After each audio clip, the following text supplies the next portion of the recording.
Yes. And it has been a huge tragedy. Absolutely. All of this. Absolutely. 4 juries have said you and Chad and Alex caused the tragedy. Yeah. That's the judicial system. But how do you argue with that if all of this evidence came out that showed, that you, Chad... The only evidence that ever came out is the evidence state wanted to put forth. Well, they manipulate the evidence to make it look however they want. And guess who helps them? The media helps them, because from day one, when someone called you, okay, day one, whether it was Detective Hope or Detective Hermosillo, I'm not sure, called you and said, hey, Nate Eaton, this is going to be the biggest story of your life. And they got that information from Heather Daybell. And Heather Daybell and Detective Hoper are connected, right, because their kids got married. And they called and she said, oh, I have a story for you. These people killed their spouses so they could get married, which was totally a rumor, I don't think totally that's true, untrue. And then you ran with it and you got famous from it, and everybody knows what happened from there, right? So that's the way it goes. So the media put out their narrative.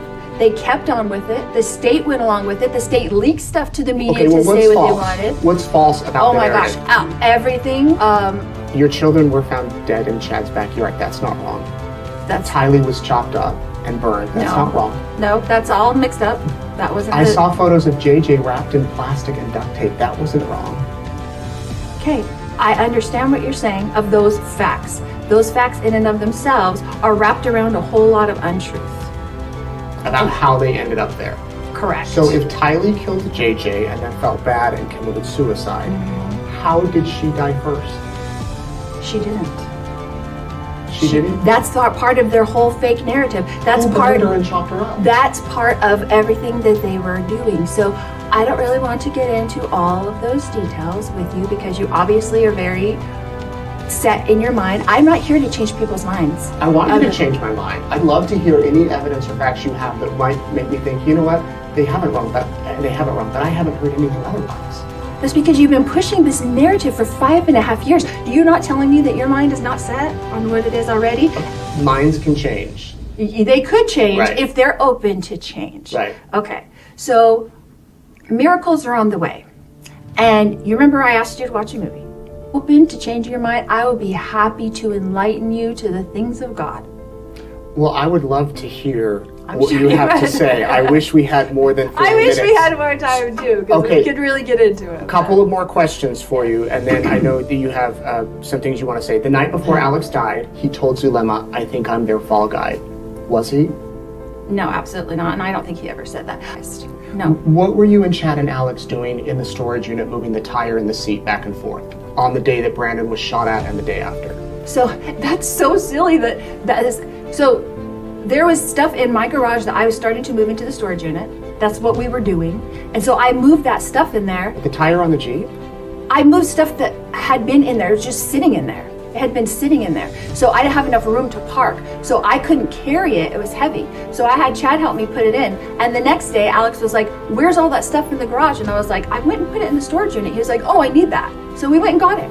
And that, Here, let's say you're at home. Did you ever think you'd have the title of convicted serial killer? No, do I? Well, 4 people. I mean, I guess you could technically say that, but everyone in the world knows that I didn't hurt anyone. I've never hurt anyone in my whole entire life. Well, years ago, everybody I've talked to, your friends, family, say you were a great mom, so much fun. Loved to dance, loved music, loved to travel. You were the light of the party. And here we are in a jail. How did you get from there to here?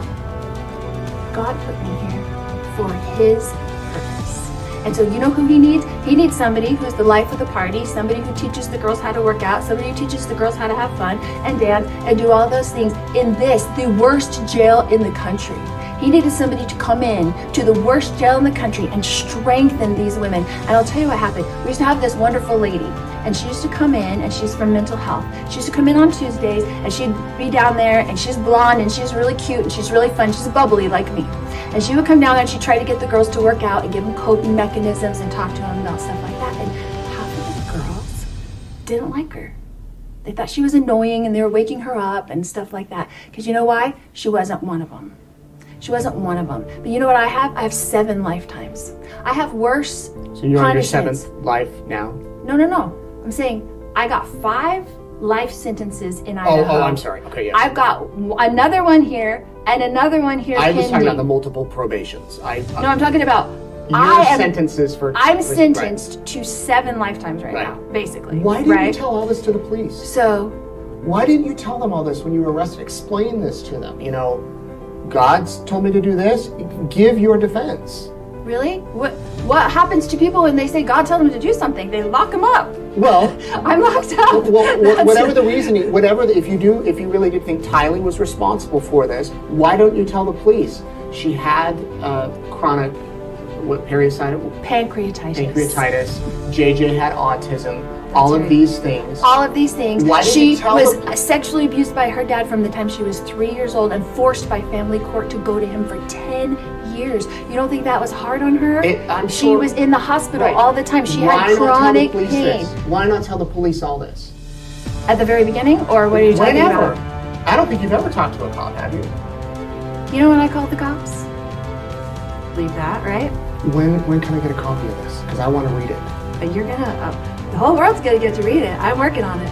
I work on it every day. Jeff's like, what are you doing in there all day? I was like, I'm writing. It's coming to me. I'm writing.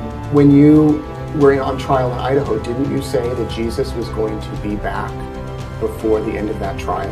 Okay, who said I said that? I'm asking you, did you say that? No, absolutely you never said not. That. I have never. Chad has never. We've never given a date or a time. The prophet. July 20th. Where did July 20th? Somebody made that up and put it on there. I have never said it. Chad has never said it. We've never had a date. We're going with what the prophet says. When President Nelson gets up and says, these are the last days, we need to prepare for the second coming. We need to gather Israel on both sides of the veil. That's what we were doing. That's what we were working on. And we wait for his timing. The Lord has his own timing. He's never early. He's never late. Why has Chad been excommunicated? So I think that was false too. That was mean. That was mean. To excommunicate him? Absolutely. Are you still a member? As far as I know. Okay. So Lori, if you could go back 6 years ago, June of 2019, would you change anything that's happened over the past 6 years? Oh, that's a good question, Nate. I don't think I could because we were foreordained to do this mission. Right? The Lord is using Chad and I right now, and this is what he's told us, as instruments in his hands. What do you think he's trying to teach the people?